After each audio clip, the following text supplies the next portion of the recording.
बिहार में चल क्या रहा है? साल के सबसे बड़े चुनाव का अखाड़ा बिहार में तैयार है। तमाम राजनीतिक दल और उनके नेता दंगल में अपनी किस्मत आजमाने को तैयार है और बिहार की जनता उन पर दांव लगाने के लिए। बिहार के इस दंगल को, बिहार के इस गणित को आसान भाषा में समझने के लिए, समझाने के लिए हमारे साथ है विनीत लंबे समय तक पत्रकार रहे हैं और उसके बाद इन्होंने काफी समय तक राजनीतिक दलों के साथ काम किया, चुनाव और चुनाव नतीजों का विश्लेषण करते आए हैं। आज हम विनीत से जानेंगे बिहार इन नंबर्स, बिहार का गणित। Welcome Vineet on power politics. Thank you very much. Vineet, अगर सबसे पहले हम बात करें बिहार इन नंबर्स आप हमें बताने वाले हैं, तो पिछले चुनावों में और इन चुनावों में क्या बड़े बदलाव है दोनों गठबंधनों के लिए? देखिए, बिहार इन नंबर्स हमारे लिए इसीलिए ज़रूरी है क्योंकि बिहार में नंबर्स बहुत मैटर करते हैं। 0.1% का भी स्विंग जो है सीटें इधर उधर कर सकता है। जैसे आप देख सकते हैं, एनडीए को पिछली बार 37.9% वोट्स मिले थे, जिसका रिजल्ट उसको 125 सीट्स की तरह मिला। और वहीं महागठबंधन को 37.8, जस्ट 0.1% का ही लेसर वोट शेयर था, लेकिन 12,000 वोट, मात्र 12,000 वोट, सिर्फ 12,000 वोट के डिफरेंस में इनकी 15 सीटें कम हो गई थी। इसीलिए हमें नंबर्स में जानना काफी जरूरी है बिहार के इलेक्शन को, क्योंकि माइन्यूट चेंजेस भी बहुत बड़ा एक्सपोनेंशियली रिजल्ट मैटर करते हैं। राइट। तो पहले इस पूरे घटनाक्रम को हम दो तरीके से समझेंगे। एक तो है क्या चेंजेस आए हैं 2020 और 2025 में, और हम देखेंगे कि क्या चैलेंजेस ये अब फेस होंगे 2020 में और 25 में, क्या चैलेंजेस रहेंगे गठबंधनों के सामने। तो दो बकेट्स है हमारे पास, एक चेंजेस, एक चैलेंजेस। राइट। तो पहला चेंज अगर एनडीए के लिहाज से देखें तो क्या देखते हैं आप? एक तो गठबंधन का स्ट्रक्चर चेंज हुआ है। जो पहले गठबंधन के पार्टनर्स थे वो अभी नहीं है, दूसरे नए पार्टनर्स उसमें जोड़े गए हैं, गठबंधन शामिल हुए हैं। अभी जो गठबंधन का आप शेप देख रहे हो उसमें मुख्य रूप से बीजेपी है, जेडीयू है, चिराग पासवान की एलजेपी है जो पिछले चुनाव में अलग से लड़ी थी, और फिर जीतन राम मांझी की हम पार्टी है, और उपेंद्र कुशवाहा की राष्ट्रीय लोक मोर्चा है, वो भी अलग लड़ी थी पिछले चुनाव में। तो ये इस कोएलिशन का हिस्सा बन चुके हैं इस बार। और हम मेजर चेंज एक देखते हैं, जो वीआईपी पार्टीज 2020 में एनडीए का हिस्सा थी, वो अब टूट के आ चुकी है महागठबंधन के इसमें। तो ये मेजर चेंजेस हैं गठबंधन के लिहाज से अगर देखें तो इसके क्या आप आउटकम्स देखते हैं कि ये जो पांचों पार्टियां एनडीए अलायंस इस बार जो बना है, इसकी क्या खासियत है इस बार? राइट। तो ये जो एनडीए अलायंस इस बार बना है, ये 2024 में भी एनडीए गठबंधन इसी कोएलिशन के साथ लोकसभा चुनाव भी लड़ा था, और अप्रत्याशित नतीजे उसके सामने थे। 40 में से 30 सीटें एनडीए गठबंधन को मिली और बाकी सीटें महागठबंधन को गई। तो ये पहला चेंज एनडीए के लिए हम इस चुनाव में देख पा रहे हैं। यस।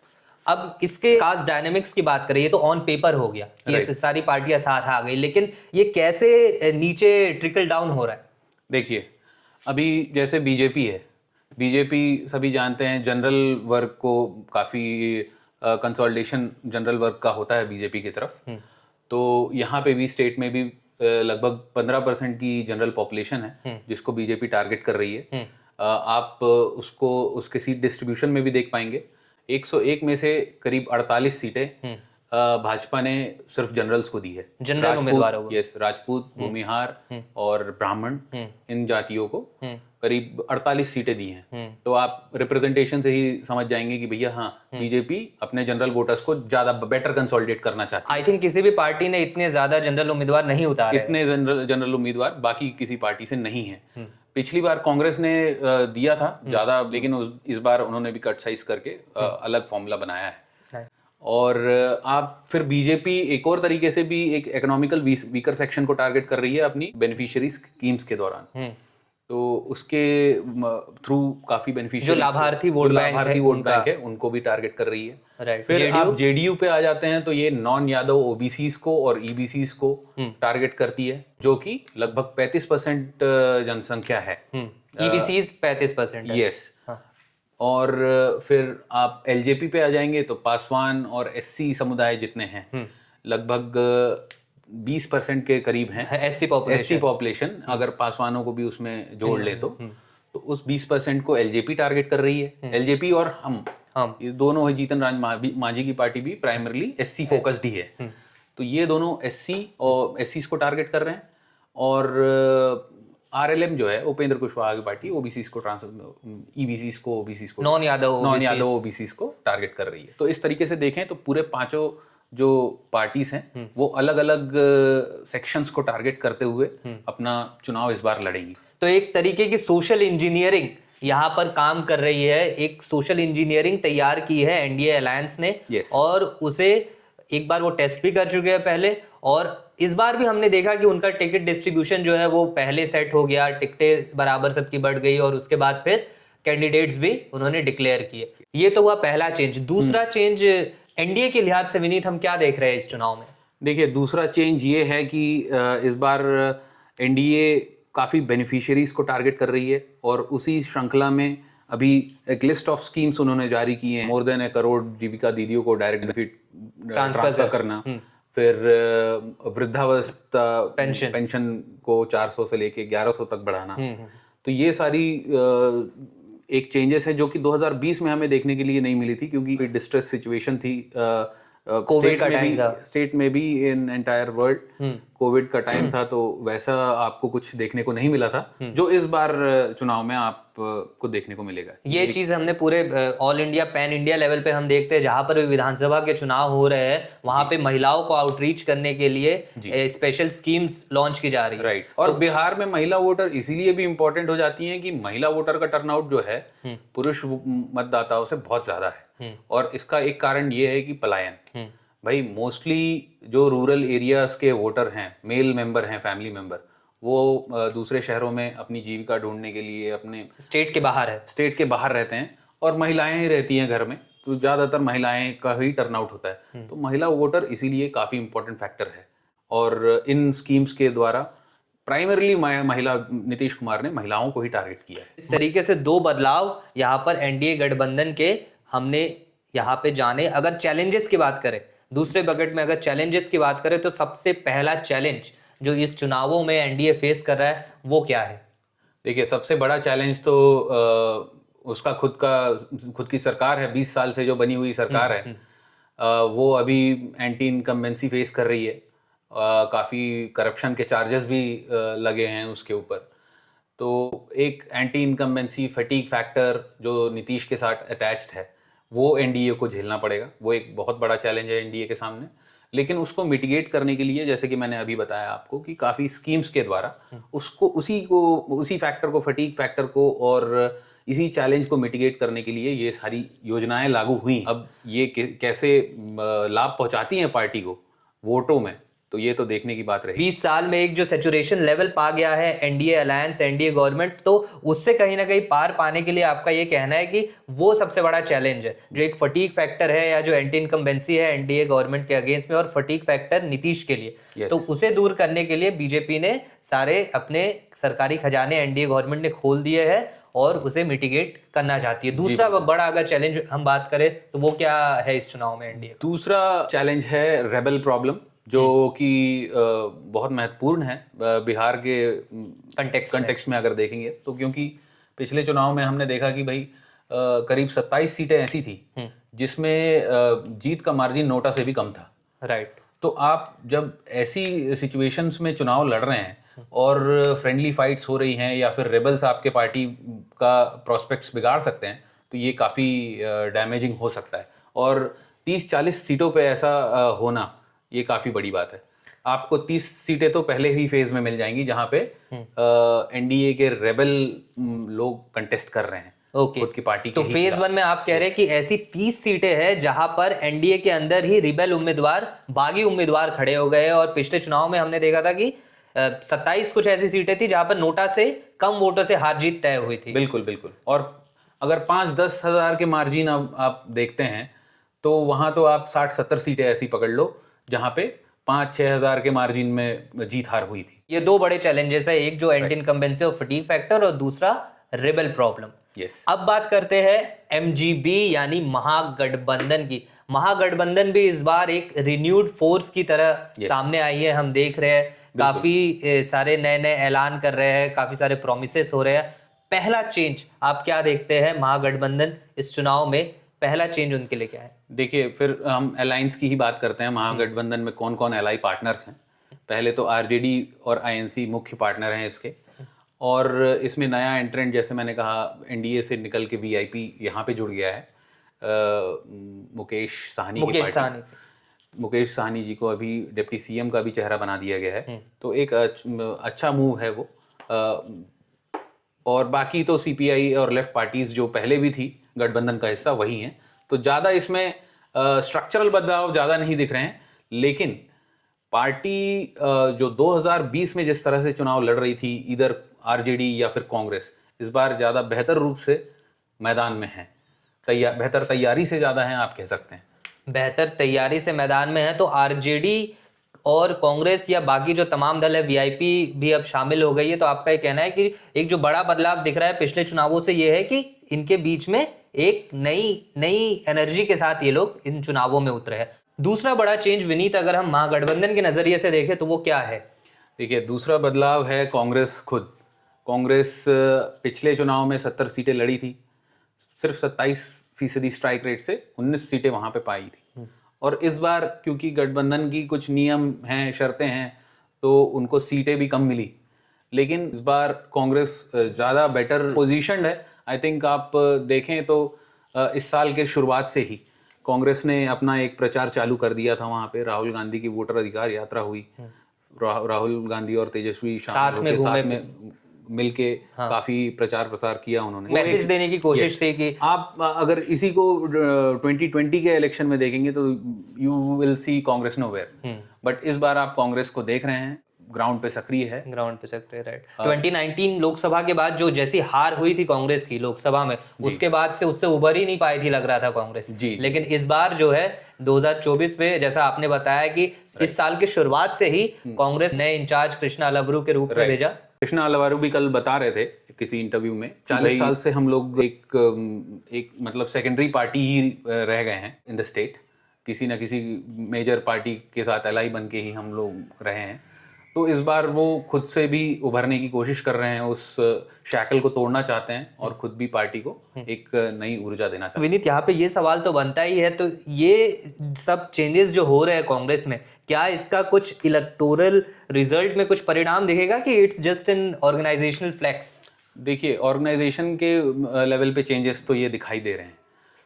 अब रही ग्राउंड की बात, ग्राउंड पे क्या इसका फर्क पड़ेगा, तो इसका देखिए फर्क 2-3 तरीके से पड़ सकता है। एक तो टिकट डिस्ट्रीब्यूशन से पड़ सकता है कि भाई आप टिकट किस तरह से डिस्ट्रीब्यूट कर रहे हैं और किन किन कम्युनिटीज़ को एसिमुलेट करना चाह रहे हैं, वो एक रिफ्लेक्शन दिखाई देता है। भले ही आप इलेक्शन में किस तरह से तैयारी करके जा रहे हो, कैसे लड़ रहे हो, वो अलग बात है, बट एक रिफ्लेक्शन आपको सीट डिस्ट्रीब्यूशन में दिखाई दे देगा।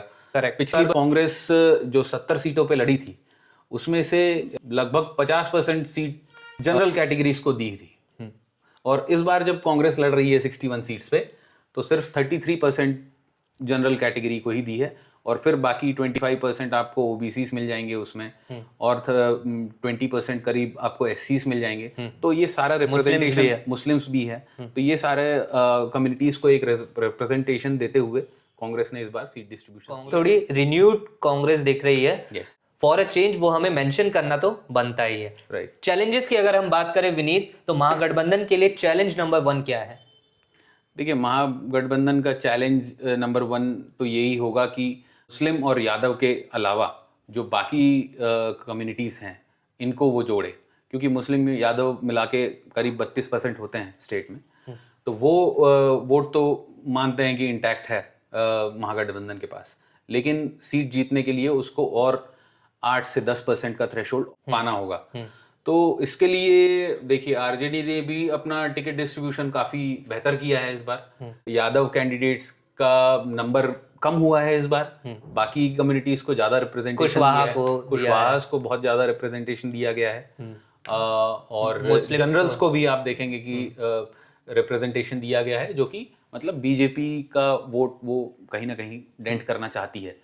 और ये एक सबसे बड़ा चैलेंज उसके पास है कि कितना वो इन दूसरी कम्युनिटीज पे MY+ पे कैसे वो एक्यूमुलेट कर पाती है, कैसे कंसोलिडेट कर पाती कैसे है। उन्हें कंसोलिडेट कर पाती हैं। तो मुस्लिम और यादव वोटर माना जाता है कि वो आरजेडी के साथ है, लेकिन उसके अलावा जो बाकी ईबीसीज है, ओबी नॉन यादव ओबीसीज है, एससीज है, उन्हें कैसे अपने फेवर में कर पाती है आरजेडी, ये आरजेडी के सामने चैलेंज रहा है और उसके लिए आरजेडी काम भी करती हुई नजर आई है। हमने देखा है पहले कहा जाता था कि आरजेडी एमवाई की पार्टी है, तो अब तेजस्वी कहने लगे कि आरजेडी ए टू जेड की पार्टी है। Right.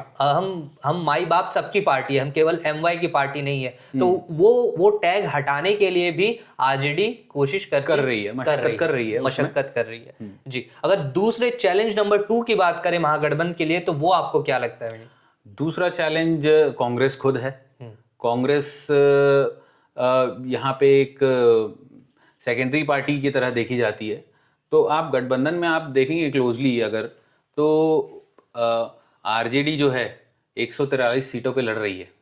राइट। यहाँ पे उसको एमवाई का समर्थन तो मिल जाएगा 32% का, लेकिन जो इसके ऊपर का जो 8 to 10% उसको चाहिए, उसको वो खुद ही मेहनत करनी पड़ेगी। वो 8-10% लाने के लिए ये जो घटक दल हैं ये उसको ज्यादा हेल्प नहीं कर सकते हैं। ये एक असेंबली का भी अगर हम एग्जांपल ये लें, एक असेंबली का भी आप एग्जांपल लें या ओवरऑल भी आप एग्जांपल लें 143 सीट्स का, तो आप देखेंगे कि भाई जहां जहां आरजेडी लड़ रही है वहां वो उसका जो इंटैक्ट वोटर बैंक है वो तो उसको मिल रहा है, लेकिन एडिशनली जहां आईएनसी का कैडर हेल्प कर सकता है, वीआईपी का कैडर हेल्प कर सकता है या लेफ्ट पार्टीज का कैडर हेल्प कर सकता है, वो यहाँ पे एडिशन नहीं होते हुए दिख रहा है। तो ये एक बहुत बड़ा चैलेंज है आरजेडी के सामने, क्योंकि कांग्रेस जो मेजर अलाई पार्टनर है उसके साथ, वो यहाँ तो कांग्रेस को फायदा मिल सकता है और वीआईपी, हाँ आरजेडी का फायदा मिल सकता है कांग्रेस को, क्योंकि मुस्लिम यादव आके यहाँ पे जुड़ेंगे तो कांग्रेस को फायदा मिल सकता है, वीआईपी को फायदा मिल सकता है आरजेडी का, और लेफ्ट पार्टीज को भी मिल सकता है। लेकिन यही फायदा आरजेडी को ट्रांसलेट नहीं हो रहा है इन 143 सीट्स में।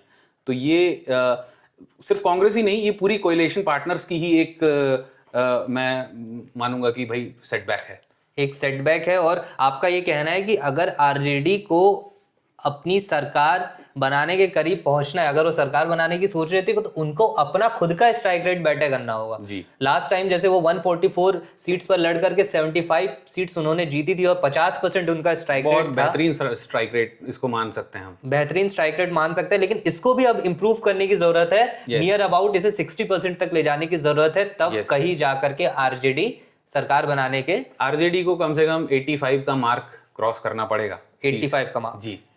और साथ ही कांग्रेस और वीआईपी दलों को मदद करते हुए, जिन 100 सीटों पे वो लड़ रहे हैं उनको उन सीटों पे मदद करते हुए अपनी 143 में से कम 85 सीटों पे उन्हें जीत हासिल करनी होगी। 85 सीटों पर 100। तो यहाँ पर आरजेडी के स्ट्राइक रेट की बात है, कांग्रेस का भी स्ट्राइक रेट जो है यहाँ पे अगर हम देखें तो 27% का स्ट्राइक रेट था, 70 में से 19 सीटें जीती थी। तो काफी कुछ कांग्रेस पर भी डिपेंड करता है, उसको भी अपना स्ट्राइक रेट इंप्रूव करना होगा। वो सेकंड लार्जेस्ट पार्टनर है एमजीबी में। राइट, उसको अपना स्ट्राइक रेट करीब आई थिंक 27 से बढ़ा के 40% तक तो रखना पड़ेगा। अगर जो भी मतलब फ्रेंडली फाइट्स हैं या फिर लास्ट मिनट मैनेजमेंट्स हैं, आई थिंक उससे मैनेज किया जा सकता है। इट्स इज़ नॉट, ऐसा नहीं है कि वो अनमैनेजेबल है और ये स्ट्राइक रेट इम्प्रूव नहीं हो सकता है।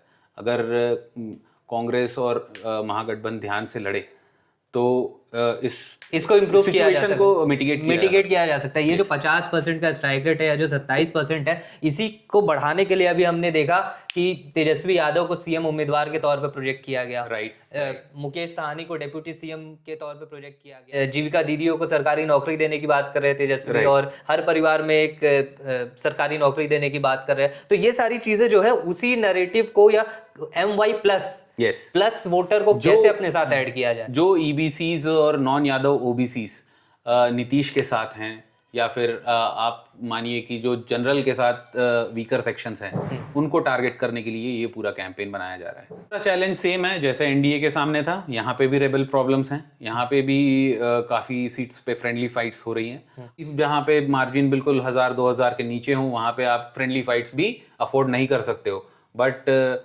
जैसे कि हम उनके स्ट्रैटेजिस्ट को सुन रहे थे, महागठबंधन और कांग्रेस के स्ट्रैटेजिस्ट को, कृष्णा अलवारू को, तो वो कह रहे थे कि ये स्ट्रेटेजिकली प्लेस्ड है और हम इनको भी बेटर रिजल्ट्स यहाँ से भी एक्सपेक्ट कर सकते हैं। तो आई थिंक देखिए किया जा सकता है, स्ट्रेटेजिकली प्लेस किया जा सकता है कैंडिडेट्स को, करते ही हैं हर जगह। भाई कोई यादव उम्मीदवार दूसरी पार्टी का उतरा है तो एक और यादव को खड़ा करके कुछ वोट काटने की कोशिश, तो इस तरह की कोशिशें हर कैंडिडेट करते हैं। तो इस बार पार्टी ने भी किया है, किया जा सकता है, बट हाँ माइक्रो मैनेज करना बहुत ज़रूरी है। तो इन 10 दिन 15 दिन में भी छोड़ने की बात नहीं है, मतलब अगर यहाँ पे भी टाइट रखें तो चुनाव निकल सकता है। रिबेल्स को लेकर के एक टू वे स्वॉर्ड है ये, इसमें कितना कंट्रोल है हमारे पास। जब ऐसे क्लोज कॉल हो रहे हैं, जब 1000 2000 और नोटा से कम में 27 से 30 सीटें पर हार जीत डिसाइड हो जा रही है, तो वो किस ओर जाएंगी वो सीटें, वो कॉल कर पाना, किसको नुकसान पहुंचाने वाला है वो रेबल। हाँ, वो सुसाइडल भी हो सकता है, या फिर पार्टी के लिए बेनिफिशियल भी हो सकता है। तो ये डबल एजेड स्वॉर्ड दोनों में लटकी हुई है, जो स्वॉर्ड दोनों पे लटकी हुई है। इस तरीके से हमने बिहार का गणित यहाँ पे नंबर्स में समझने की कोशिश की। एनडीए के सामने जो 2 बड़े चेंजेस थे, जैसा विनीत ने बताया, पहला ये कि इनका जो गठबंधन है वो एक क्लोज नेट गठबंधन है। ऑन पेपर हम देखें तो अपर कास्ट, ईबीसीज, ओबीसीज, एससीज, तमाम यहाँ पर कास्ट कॉम्बिनेशंस हमें सटीक नजर आता है, और उसका एक लिटमस टेस्ट हमने 2024 के लोकसभा चुनाव में भी देखा। चेंज नंबर 2 जो विनीत ने हमें बताया वो ये कि यहां पर जो बेनिफिशियरीज जो अनलीश किया गया है, बेनिफिशियरीज के लिए जो सरकारी खजाना खोल दिया गया है जीविका दीदी के माध्यम से, या फिर ओल्ड एज पेंशन को जो बढ़ाया गया है, तो वो कहीं ना कहीं एक लास्ट मिनट जो वोटर्स को वू करने की कोशिश की गई है, वो एक बड़ा बदलाव हम इस चुनाव में देख रहे हैं। जो चैलेंज नंबर 1 एनडीए के लिए आपने बताया विनीत, वो ये जो फटीक फैक्टर, राइट, जो नीतीश कुमार का फटीक फैक्टर है उसे, और 20 साल की जो एंटी इनकम्बेंसी है उसे कैसे पार करे, और उसी लिए शायद ये जो बेनिफिशियरीज को फायदा पहुंचाने की, ये मिटिगेशन है उस चैलेंज का, उसका एक मिटिगेशन है।